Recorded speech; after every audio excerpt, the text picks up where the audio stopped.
Parents, आज हम बात करेंगे बहुत ही इम्पोर्टेंट टॉपिक आत्मनिर्भर भारत की। हाल ही में आत्मनिर्भर भारत का कॉन्सेप्ट बहुत ज़्यादा चर्चा का विषय रहा है। हालांकि ये टॉपिक योजना जो मैगज़ीन है उसका एक कंटेंट है जिसके बारे में मैं सिर्फ इन शॉर्ट रीडिंग करूँगी, लेकिन ये टॉपिक क्यों इम्पोर्टेंट है ये जान लीजिए। यूपीएससी के चाहे वो प्री पॉइंट ऑफ व्यू हो या मेंस हो या पीएससी का कोई इम्पॉर्टेंट टॉपिक से रिलेटेड क्वेश्चन बन सकता है यहाँ पर, और इसमें से निबंध यानी कि ऐसे बनने की बहुत ज़्यादा संभावना है। तो आत्मनिर्भर भारत का ये जो टॉपिक है वो मेनली यूपीएससी एस्पायरेंट्स और पीएससी एस्पायरेंट्स के लिए इम्पॉर्टेंट है। तो स्टार्ट करते हैं इस टॉपिक को। ये योजना का कंटेंट है। ओके, तो यहाँ पर आत्मनिर्भर भारत, ओके, जब आत्मनिर्भर भारत की बात होगी तो हम क्या देखते हैं कि प्रधानमंत्री ने 12 मई 2020, डेट को याद रखिएगा, 12 मई 2020 को राष्ट्र को संबोधित करते हुए आत्मनिर्भर बनाने का आह्वान किया। उन्होंने कहा कि भूमंडलीकृत दुनिया में आत्मनिर्भरता के मायने बदल गए हैं। भारत की संस्कृति यानी कल्चर, भारत के संस्कार और उस आत्मनिर्भरता यानी सेल्फ डिपेंडेंट की बात करते हैं जिसकी आत्मा वसुधैव कुटुंबकम है। जब भारत आत्मनिर्भरता की बात करता है तो आत्म का केंद्रित व्यवस्था की वकालत नहीं करता। उन्होंने कहा कि भारत की प्रगति में तो हमेशा विश्व की प्रगति समाहित रही है। दुनिया को विश्वास होने लगा है कि भारत बहुत अच्छा कर सकता है, मानव जाति के कल्याण के लिए बहुत कुछ अच्छा दे सकता है। सवाल यह है कि आखिर कैसे? इस सवाल का भी उत्तर है 130 करोड़ देशवासियों का आत्मनिर्भर भारत का संकल्प। मतलब यहाँ पे डेमोग्राफिक जो डिविडेंड है, जो जनसांख्यिकी लाभांश है, उसके स्किल यूटिलाइजेशन के बात की गई है। हम जानते हैं हमारे देश में 130 करोड़ की आबादी है और ये आबादी, ये जनता क्या है, अभी डेमोग्राफिक डिविडेंड यानी कि एक यंग एज में है।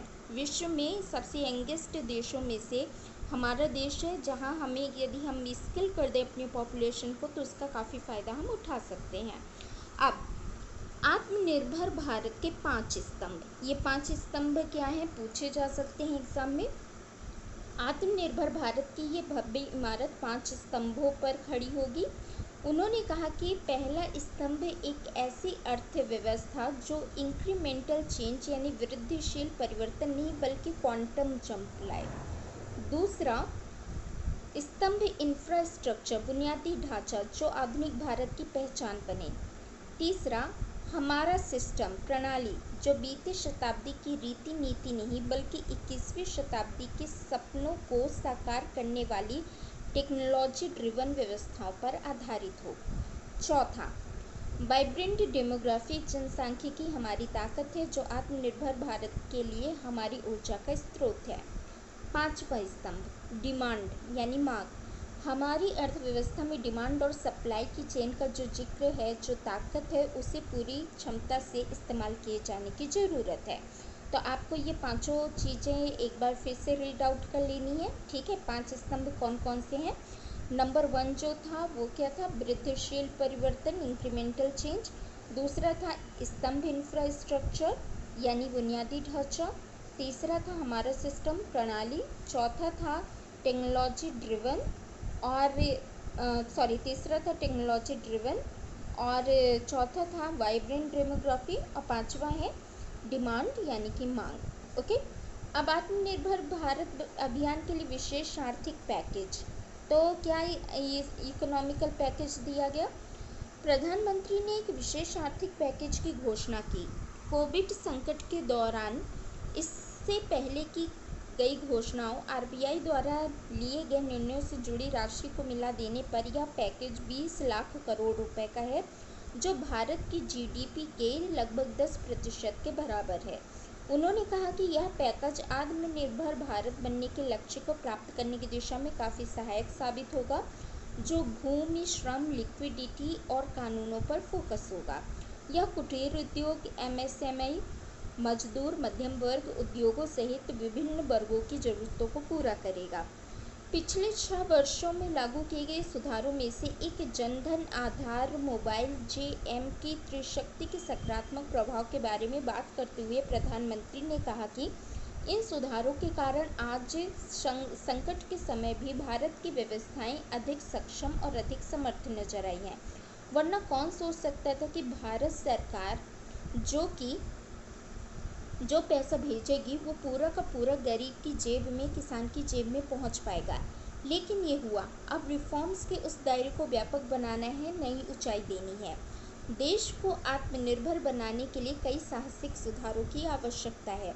उन्होंने कहा कि ये सुधार खेती से जुड़ी पूरी सप्लाई चेन में होंगे ताकि किसान भी सशक्त हो और भविष्य में कोरोना जैसे किसी दूसरे संकट में कृषि पर कम से कम असर हो।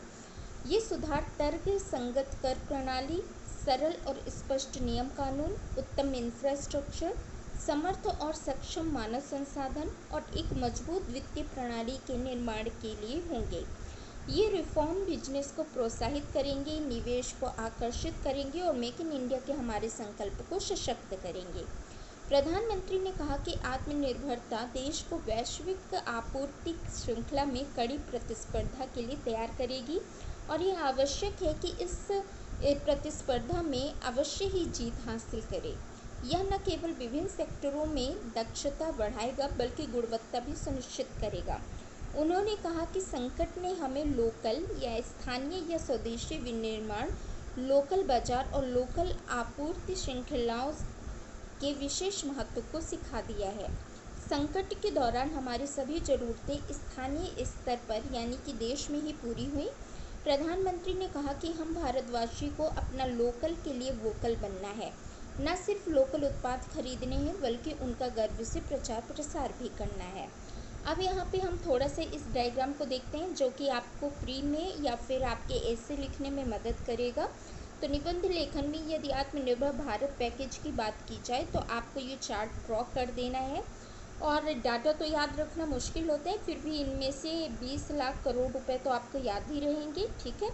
इसमें से एक भाग रहेगा भारतीय रिजर्व बैंक के उपाय के लिए और फिर इसके बाद दूसरा भाग यहाँ पे प्रधानमंत्री गरीब कल्याण योजना के लिए है। ओके, इसी तरह से भाग 4, भाग 3 और भाग जो 1 है इसके जो फिगर्स हैं उनको आपको याद रखना है। सबसे मेन बात जो आपको याद रखनी है और लिखनी है अपने राइटिंग व्यू में वो ये याद रखना है कि आत्मनिर्भर भारत के 5 पिलर कौन से हैं। ओके, तो आत्मनिर्भर भारत के 5 पिलर्स को याद रखिएगा। अर्थव्यवस्था, quantum jump, non increment changes, infrastructure, आधुनिक भारत की पहचान, सिस्टम टेक्नोलॉजी ड्रिवन, डेमोग्राफी, सबसे बड़ी लोकतंत्र की वाइब्रेंट डेमोग्राफी और डिमांड और सप्लाई चेन की पूरी क्षमता से उपयोग। इन सभी को मिलाकर के बनेगा आत्मनिर्भर भारत अभियान, जिसमें से जीडीपी के करीब 10% के बराबर 20 लाख करोड़ रुपए पैकेज है। भूमि, श्रम, नकदी और कानून पर जोर है और लास्ट याद रखना है कि श्रमिक, मजदूर, मध्यम वर्ग और उद्योगों समेत हर वर्ग के लिए प्रावधान है। तो यहाँ पर मैंने योजना मैगजीन में छपे हुए आत्मनिर्भर भारत का एक चैप्टर आपके साथ शेयर किया है जो कि यूपीएससी मेंस और एमपीपीएससी मीन्स और उसके अलावा निबंध लेखन और इंटरव्यू के लिए एक इम्पॉर्टेंट कंटेंट साबित हो सकता है। Thank you so much.